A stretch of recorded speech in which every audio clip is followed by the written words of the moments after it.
This is the prolific teaching ministry of Apostle Tolu Agboola, the lead pastor of His Worship Christian Network. Brace yourself for an experience of enlightenment, education, and transformation as you engage with this episode. At about 7 a.m., a certain young man by the name Zion sent me a message that was in my hotel in Pansville yesterday morning. One of those young laborers in the nation of Liberia. So, I didn't see the message. He now called me. So I said, 7 a.m. What kind of thing is this? It's too early now. So he sat. And because my rule is I don't bring anybody to my room, whether you are male or female, may God give you understanding. Both of them have become critical as far regards ministry in the nation of Nigeria. You don't want stories. It used to be safe to bring guys, but you need to be careful now. So I came down and I told him, let's take a walk. So we walked down the road and then we sat in front of a shop that was not yet opened, and I spoke to him for about 2 hours. On my way to the airport, my very beloved brother and his wife, that's my host, Pastor Doe, and his wife. That's a very common name in Liberia. So it's the same Doe we are dealing with. Had me speak to their youth leaders, about 20 of them. They all sat on the ground and I spoke to them. And what I did was to give a bit of what I shared with that young man for 2 hours. And if you want a title to it, call it Power and Carefulness. Power and carefulness. I said many things to him, but this is one of the things I said. I'll give you that line. I said, a weak but careful believer. A weak but careful believer is a long-term asset to God than a strong but careless believer. A weak but careful believer. He's weak. He can't make people fall. He's weak. He can't raise very loud prayers, but he is careful. And in carefulness is that he has paid attention to the admonishment of Paul to his son Timothy, saying, take heed unto thyself and unto thy doctrine, for in doing so thou wilt save not only yourself but also those that hear you. He may not be able to pray for 4 hours, but he watches himself. That man is a long-term asset. It means God can walk through him for a longer period of time than the man who is powerful. I speak of the one that comes near you and boom, you fall. The one that touches your head and you know how people used to shake. Yes.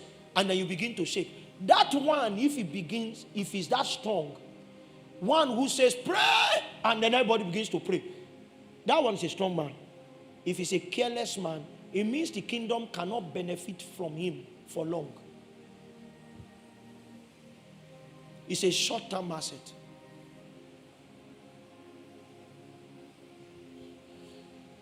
You know that, Victor, in a stage of your life, there were things you bought. You knew that this commodity, Pastor Yolatu, I'm sure it will have happened to Pastor Bolu too. When you bought the thing, you knew that this thing will not last. But, fine. You know that if iron touches this cloth once, it will fold. How many of you have bought clothes to wear them only once? I saw you only last, but fine. So you wear it once.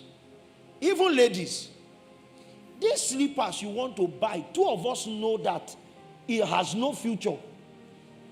That if you wear it from stadium, by the time you go to class, on your way back, you will need a shoemaker. You know those kind of sandals. but oh fine, oh fine. That's a short-term access. The liability that comes with it is much because you keep repairing it. They will go from using what do you call that thing? Needle and thread. You know, they have their own thread.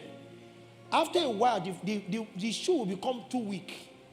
So they will start stapling it. One day, the man will now tell you, Auntie, Emma Bebata, go and buy another one. You knew, but you chose to go for aesthetics instead of longevity. When we were in school, the most beautiful shoes were carton shoes. You know those carton shoes, Pastor Diola? They don't wear out. It will first have a fault line. Then at the edges of that line, it will now tear because if rain meets you in that shoe, you know that that's the end of the shoe.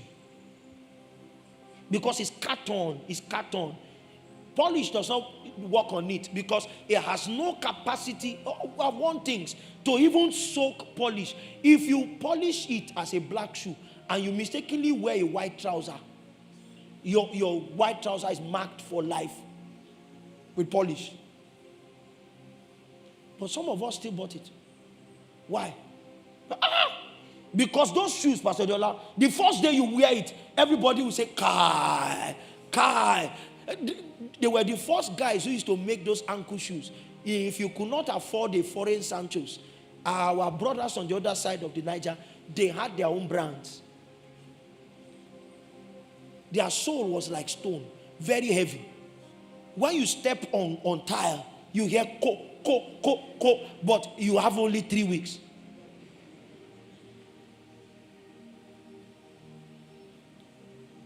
That mobile market, Tanko, that mobile market, there used to be one lungu there where they used to sell those shoes. I know the place.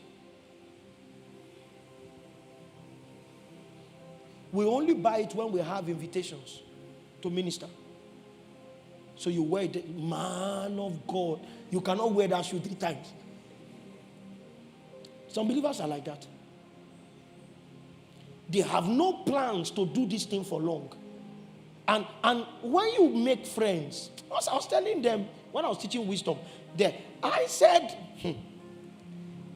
when God calls you, you need wisdom when it comes to the area of who accompanies you. Some people have decided they want to be reprobates. It means that they have decided they will not end well. They have no reward in view. They are just showmen. And you cannot company with a man who has no reward in view. You cannot company with a man who has no future in God. A man who just wants to leave his name, not in the hearts of men, but on social media. That 10 years ago, there was a young man whose name was powerful. Have you heard somebody bear that name before? Don't worry, when you travel far, that his name is mighty. Then 10 years later, people will research what happened to him. Did he die? And then they will find out that he's somewhere taking lessons from Sunday school. Because now he wants to take his journey seriously. Am I saying do not choose to be powerful? No. But I'm saying carefulness will give longevity to your walk with God. Carefulness. I gave an analogy to my host, which I shared with my wife this afternoon. We sat in his sitting room talking to these precious ones. I was almost in tears. So I asked him a question. Where are your precious things? He said they are in my room. So I asked him, does your room have a door? He said yes. But from the sitting room into the room corridor, there's a metal door. From outside into the house, there is a layered metal door. From outside into the compound, there is a layered metal gate, more like a bulletproof gate. What do you think all those things are protecting? The treasure in the room. So to get to the treasure in the room, you will need to first compromise the gate, compromise the main door, compromise the door that leads to the corridor, then compromise the door that gets close to him. Any door that you break, as long as you don't get to the door of the room, the treasure is in place. I just told you the story of Samson. Anything that Samson did that did not touch his hair, he was safe. But to ensure that the enemy did not come close to his hair, God now built external consecrations. Don't go there. Don't marry this kind of woman. Don't eat this kind of food. Don't drink this kind of thing. Because God knows that every time those external consecrations are broken, the enemy will be one step closer to the last door that unlocks the treasure. So my question is, how many doors protect your essence in God? How many doors? And in case you have many doors, how many consecrations have you not broken? By carelessness. That the only reason why you are still standing now is that the enemy is in front of the door that is between you or between him and the treasure. That Samson, your head is already on the laps of a woman and they have a scissors in their hand because you already drank what you were not supposed to drink, ate what you were not supposed to eat, married the wrong kind of woman. My warning tonight is, how many consecrations more will you break that will get the enemy closer to your true source of power? If you don't cause Samson's here, it will be powerful. But the fact that Samson still carried a gate did not mean that Samson was a righteous man. It was just that his unrighteousness had not tampered with his source of power. Are you with me? So if God says, don't go to that kind of place, you can go and come back. And you will think because you went and you came back, nothing spoiled. It is because that particular instruction does not give the enemy direct access, but you have broken the door. It means the next time the enemy is coming, the enemy has at least one layer of resistance already down. Are you with me? So he no longer needs to start from where you go to. You have already become a candidate of that place. Don't drink this thing, because you have been going there a lot of times. Now they will call you a Jew. You come here, you are not doing this thing. Then you will say, okay, you have broken another layer. It is difficult for a believer to fall. It is difficult. You will need to break many rules for the enemy to get you. And what wise men do is that they retain many rules between themselves and consecration. This young man, you don't want to sleep with anybody before you arrive there. It means there are places you must not go to. If you go there, it will not be equal to sleeping with somebody. But if you become used to going there, it means you have lost a layer of defense. If you chat with this person, saying these things that you are saying, it means that you have broken a layer of defense. And I'm speaking to you as from the Lord tonight, rebuild your walls. Even if you are broken there.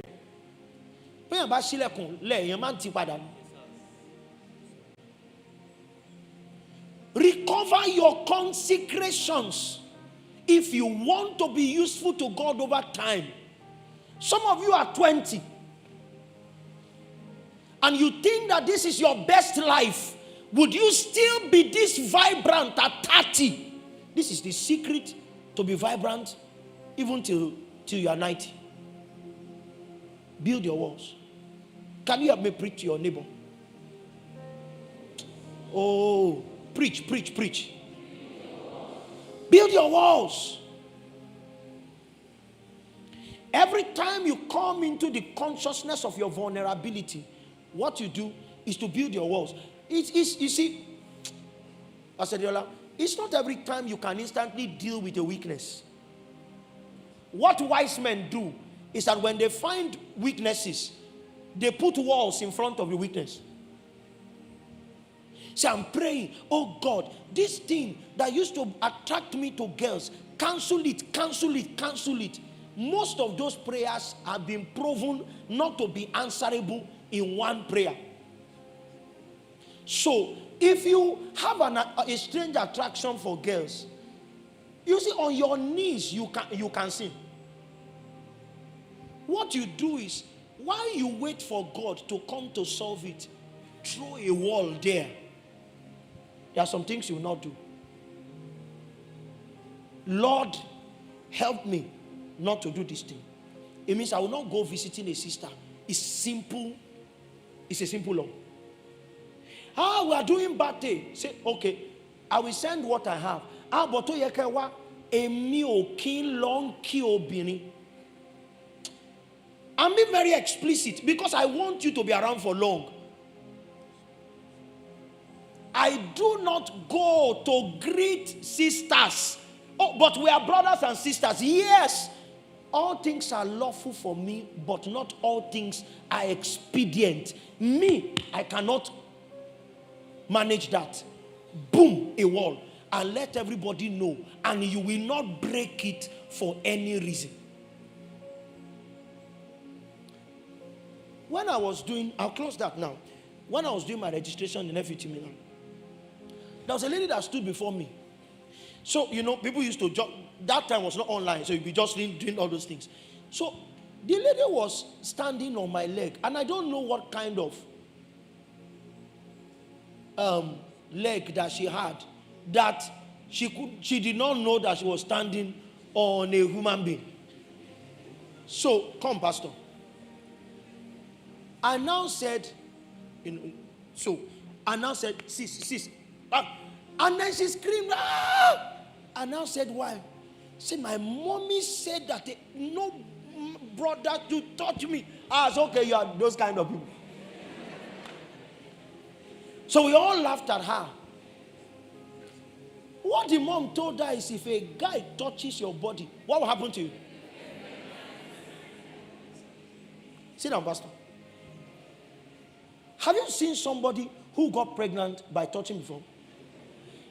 Even Mary, it was words, not a touch. But do you know why mothers do that? They know that allowing people to just touch you anyhow is a wall that is broken. And if that wall is broken repeatedly, it's not about the brothers, it's you. You will lose your carefulness. Oh, will they touch your body? Sometimes when it is necessary. You have space, you occupy. How do they call it? Does matter, right? You have weight or mass, and then you occupy space. So it means that because you are matter, you will obstruct people. And touch is a legit way to communicate. I'm being very petty. I know some of you are wondering why I'm like that. I can teach this same thing in a way that everybody here will be confused. Yes. But because sounding superior will not help you, that's why I'm being petty. If you are a living being, one day somebody will touch your hand. But leave the touches for when it is necessary. Don't become casual with your body.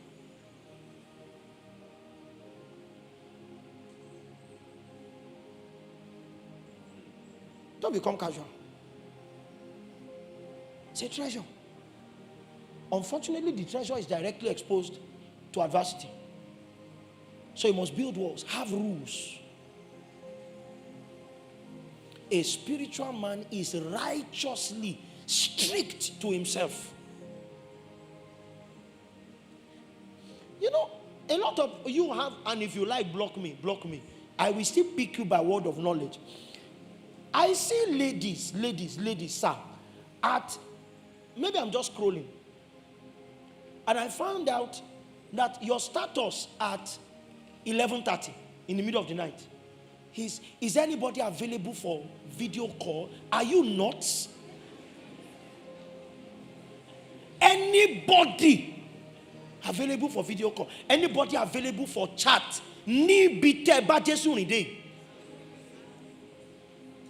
Is there no value on your time? Are you that cheap with time? Can we tell ourselves the truth? Where are you going wanting to do video call with anybody at 11:30? And pastors, be careful. I was sharing a story with my wife this afternoon. One of our younger brothers in the faith was managing his work in the middle of the night at about 12. Married man. So was alone with his wife, baby children. So he had only his shorts on. And somebody just called him out of nowhere in the night at about 12 midnight. The wife had just stepped into the room. So he picked the video call. He appeared with no shirt. The lady appeared naked. They snapped the thing. And in about 5 minutes, they started asking for 500K. So he begged, he first sent some amount. And then he sent an amount. Then a blogger now called him after an hour. Your picture is with us. If you don't pay us this. This was a young man that Jesus was just raising. So when I heard, I said, if any man sends you a message again, that will be the last message the person will send. Except God did not send me. To type the person will beat the earth goodbye. That's the end. I said, not this one. Because he was broken. And I told him, the problem is you are a careless person. How can you pick video call from an unknown number? Victor, in a place that you have not been to, they can do AI creations. Now, outside AI, you now gift yourself to the enemy. Because you have no restraint. Don't do it.